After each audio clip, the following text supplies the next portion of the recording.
Bonjour, je suis Soukaina et je te propose cette séance d'hypnose pour mieux dormir.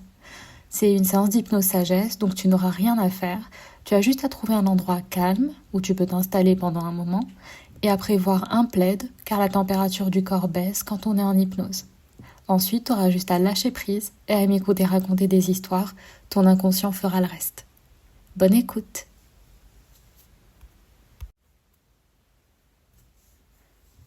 Je te propose de t'allonger confortablement et de fermer les yeux pour commencer à écouter cette séance spéciale.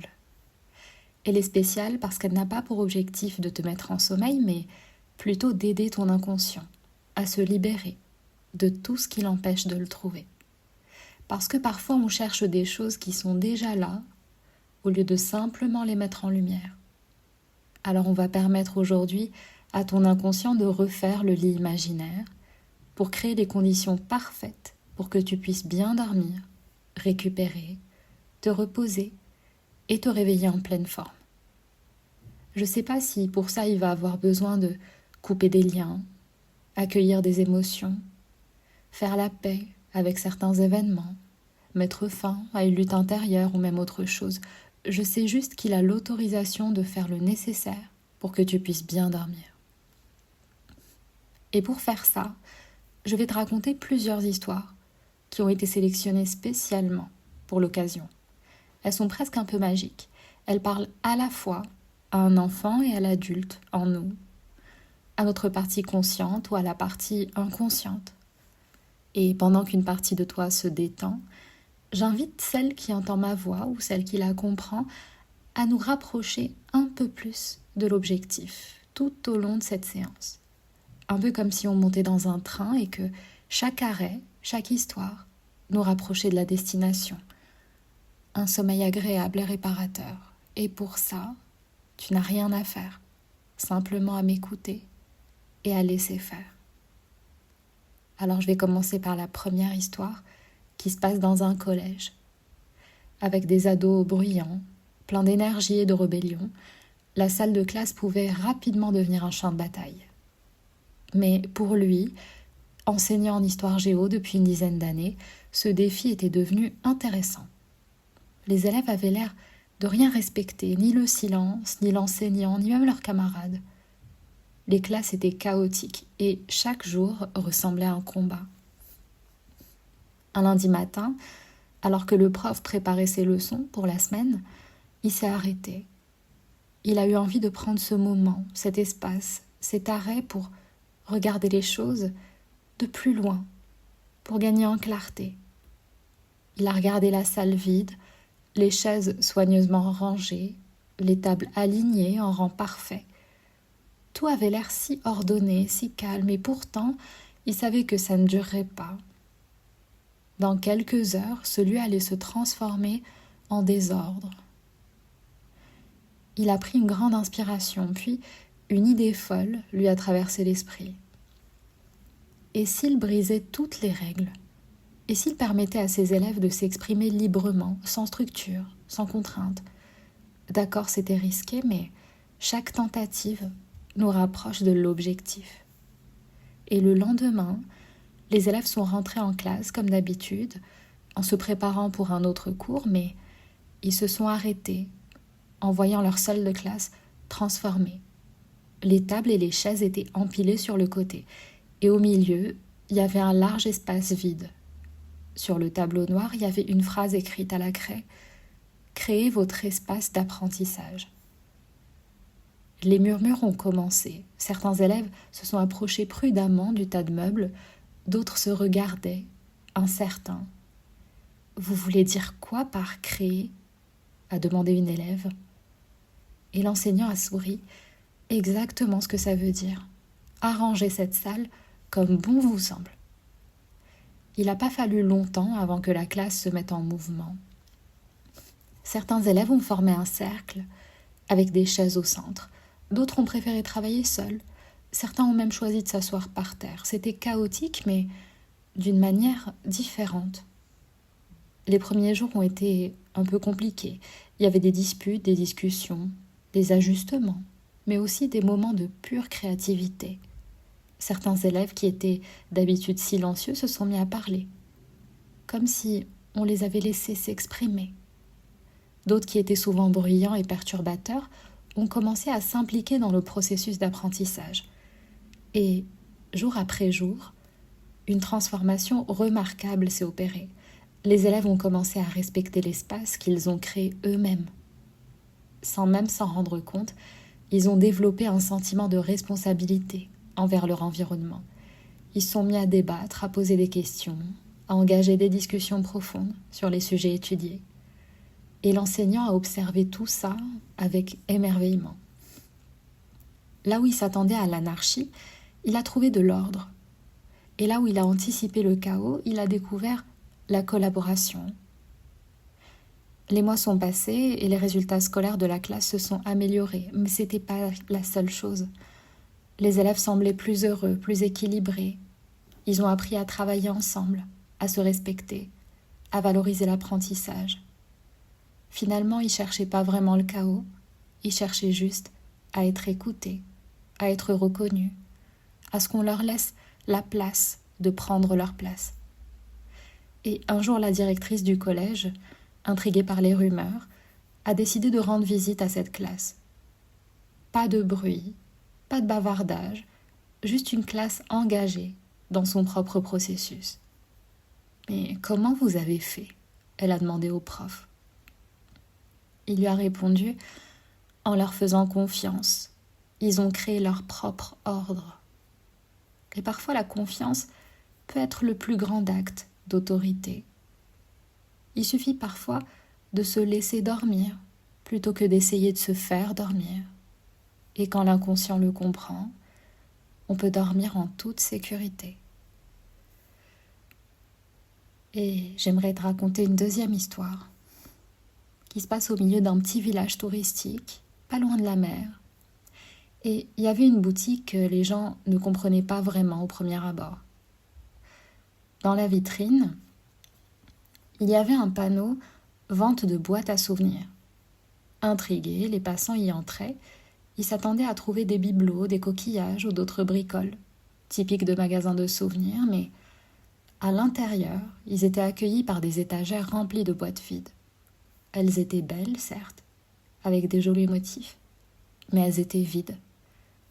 La propriétaire des lieux, une femme d'un âge mûr, aux cheveux grisonnants, au regard malicieux, répondait toujours au regard perplexe par un simple « Elles sont pour vos souvenirs les plus précieux ». Certains repartaient en riant, d'autres en prenaient une. Et il y en avait qui revenaient, souvent des années plus tard, pour montrer ce qu'ils ont mis dans leur boîte. La vendeuse, avec son intuition, savait toujours quand un ancien client revenait pour partager ses trésors.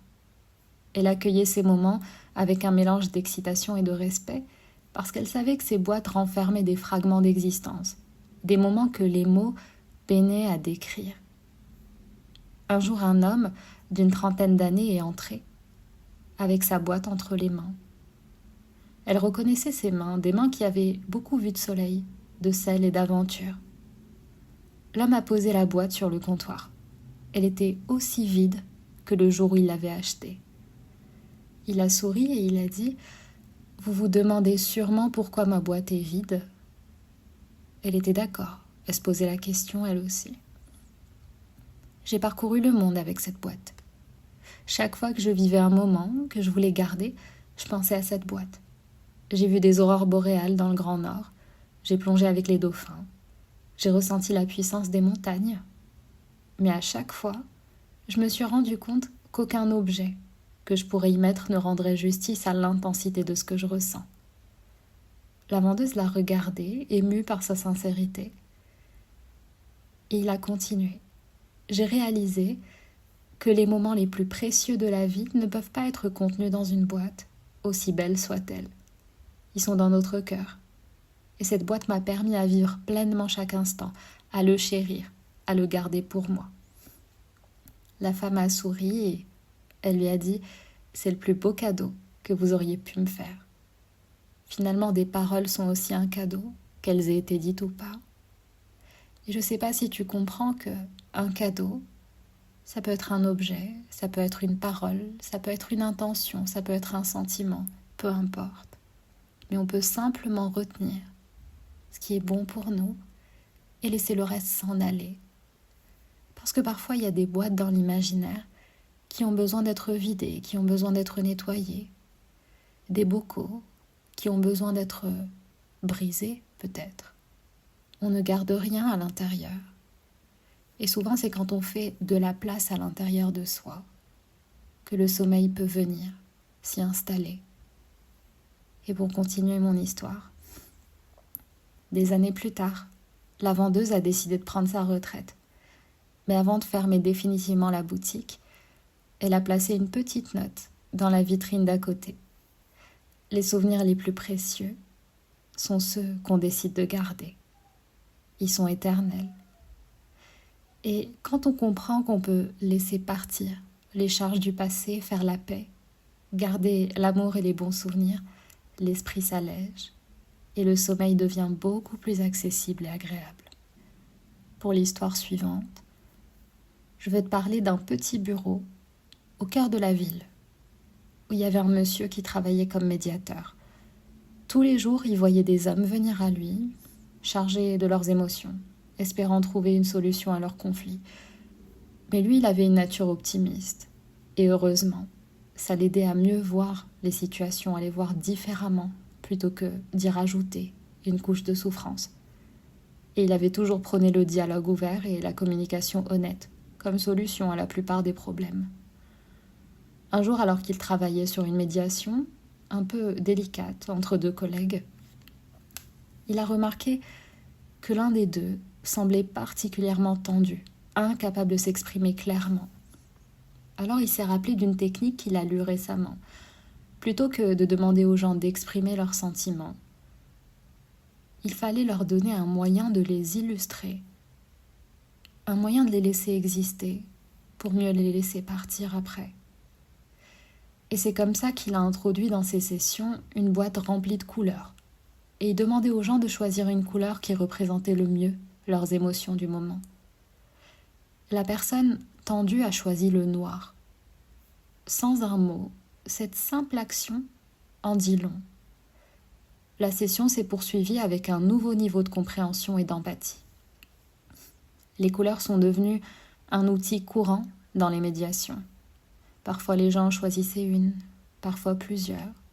Parfois c'était un dégradé, un camailleux. Chacun choisissait l'émotion qui représentait le mieux ce qu'il ressentait. Et parfois en mettant une couleur sur les choses, ça nous permet de mieux les voir, de mieux les accueillir et de mieux altérer, nuancer, jusqu'à laisser partir les couleurs qui sont trop présentes. Et le médiateur s'est posé une question un moment. Après une session particulièrement intense, il s'est retrouvé lui-même attiré par la boîte de couleurs. Sans y penser, il a attrapé le bleu foncé. C'était étrange, il était toujours le pilier, l'optimiste. Pourquoi est-ce qu'il se sentait bleu ? Après tout, c'était pas à lui qu'on demandait d'aider les autres à gérer leurs émotions. Il a pris la journée pour lui. Il a marché sans but. Il a fini par s'asseoir dans un parc. Et là, il a laissé le bleu l'envahir. Il a ressenti sa tristesse, sa mélancolie. Des émotions qu'il avait longtemps refoulées sous sa façade professionnelle. À son retour au bureau, il a compris. Dans sa quête pour aider les autres à exprimer leurs émotions, il avait oublié d'écouter les siennes. Le noir, le bleu, le rouge vif, chacun avait sa place, même en lui. Alors il a ajouté un autre outil à ses médiations, un miroir. Non pas pour voir ce que les gens voient, mais pour qu'ils comprennent qu'avant de comprendre les émotions des autres, c'est bien de d'abord comprendre et accepter, reconnaître les siennes. Et cette surprise, ce retournement de situation, a ajouté une nouvelle dimension à son travail. Accepter les émotions n'était plus une faiblesse mais une force. Il était plus seulement un médiateur mais aussi un être humain, vulnérable, authentique, différent à chaque moment. Et c'est ce qui fait toute la différence. Et parfois, c'est quand on reconnaît les couleurs à l'intérieur de nous qu'on peut les laisser tranquillement partir, se flouter, devenir plus petites. Généralement, elles savent comment partir avec douceur. Et si on laissait aujourd'hui ce qui est trop lourd s'alléger, ce qui est trop présent partir, ce qui est trop emmêlé se dénouer, ton inconscient sait ce qu'il a à faire et il connaît l'objectif duquel il est en train de se rapprocher de plus en plus. Un sommeil agréable, un sommeil réparateur, de façon durable et douce pour toi.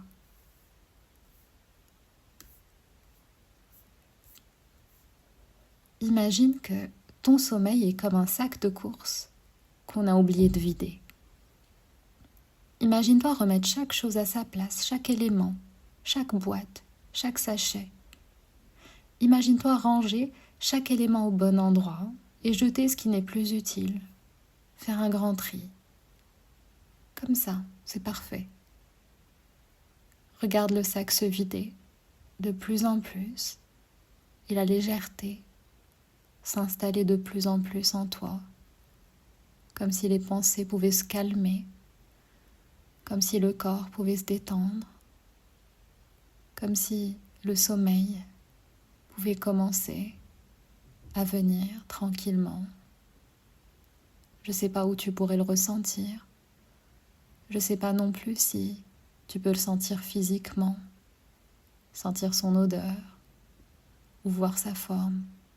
Peu importe, ce que je sais, c'est que tu vas pouvoir le laisser venir, le laisser se mélanger avec toi, comme un vieil ami qu'on retrouve, comme quelque chose qui est bon pour nous, avec lequel on se réconcilie. Et je ne sais pas si tu sais que dans la vie, tout est équilibre. Alors ton inconscient va faire ce qu'il y a de mieux pour toi.